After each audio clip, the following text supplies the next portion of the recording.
first నూనె పెట్టినా నూనె పెట్టి కాలితే నూనె పెట్టినా నూనె పెట్టేసి నూనె అయితే భయం కాలుతున్నాయి మమ్మీ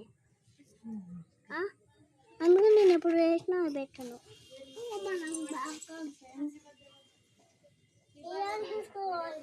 అవి అక్కడ పెట్టాలి పెడతా నేను పూలు అక్కడ పెడతలే కానీ నువ్వు దీపాలు అన్ని పెడతాను నేను ఆ దీపాలు అక్కడ పెట్టుకోవచ్చు నేనా ఎందుకు పోయేటప్పుడే చెప్పింది లేకపోతే నేను ముట్టించుకుందును నేను వచ్చి నేను చేసుకుంటా మీరు పెడితే నేను ఊరుకోను అని చెప్పింది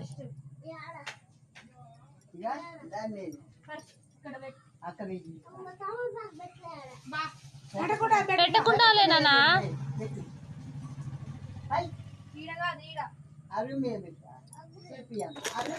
పెట్టమని అక్కడ పెట్టవద్దులే